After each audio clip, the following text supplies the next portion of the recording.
think many of us will have lots of different things that dragged us out of bed today to come here in North London with other like-minded people. I suppose one reason which is so compelling at the moment, and I think lots of people in this room, I think it would have hit home, is something which happened a few hundred miles north. And of course that was in Grangemouth, near Falkirk, funnily enough, a city I used to live in, as you can tell from my penetrable Scottish accent. And I think it was a lesson that came out of Grangemouth.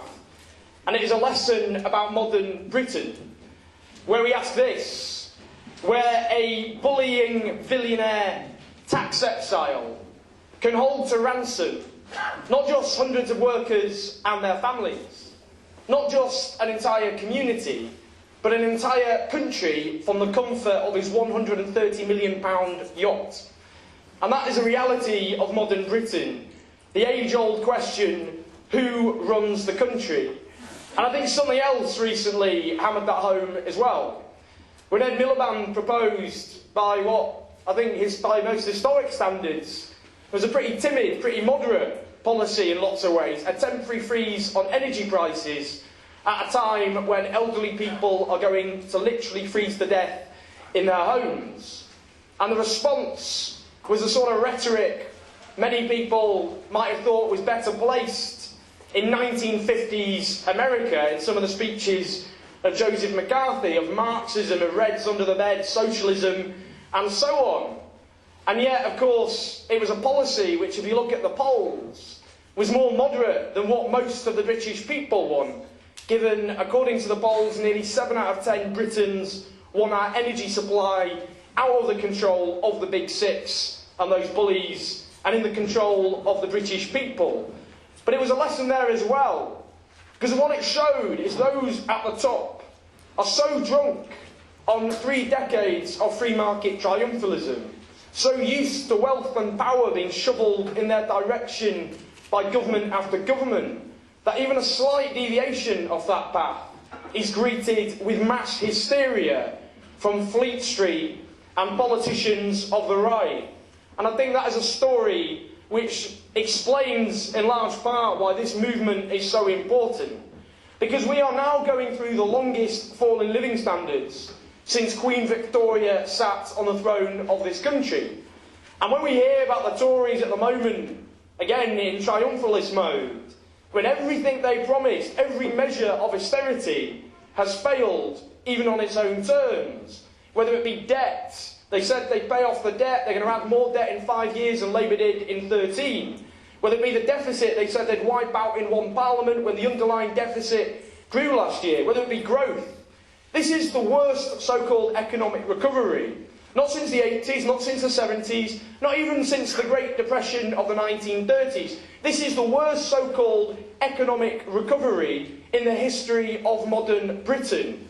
And it seems almost as though their strategy was to suck as much growth as they could in the first few years, so anything after that looks like a miracle. But the reality is they're building a Britain of food banks, of legal loan sharks, of zero-hour contracts. But of course it is recovery for some. It's a recovery for the hedge funds, the banks, the legal loan sharks who bankroll the Conservative Party, for whom the Conservative Party exists to serve, and who they have done so ably over the last few decades. And that's where we've got to come in. We've got to go out there and give people hope. Because there's lots of anger and lots of fear, lots of desperation, but hope is missing.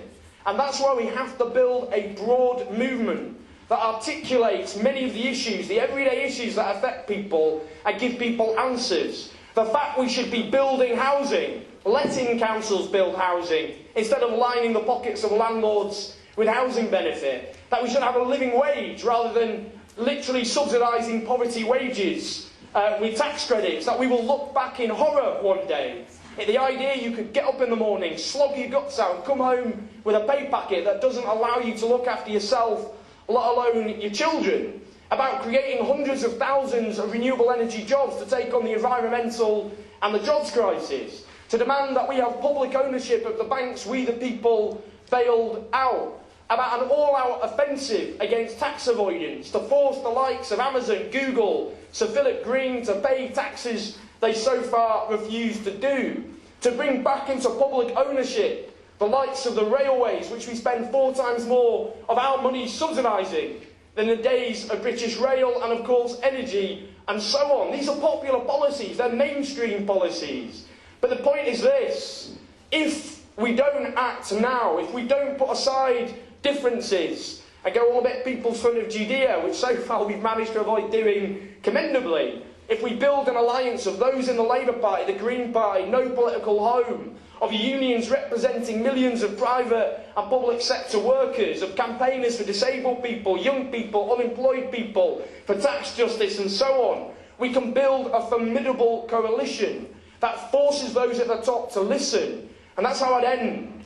When we think of this day of national civil disobedience and protest, we remember this: everything we have won, all the gains, all the rights, were not won through the goodwill and generosity of those above, but through ordinary people from below organising, uniting together, forcing those with power to listen, those who fought for workers' rights, for women's rights, against sexism, racism, homophobia. Everything we have won, and everything now which faces being stripped away from us. This country and everything we have, built by our mothers and our fathers, our grandmothers and our grandfathers and our ancestors before them. We truly stand on the shoulders of giants, and we draw from inspiration the fact in the past when people got out there and fought, whether it be for women's rights, whether it be against the poll tax, whether it be UK Uncut, forcing tax avoidance on the agenda.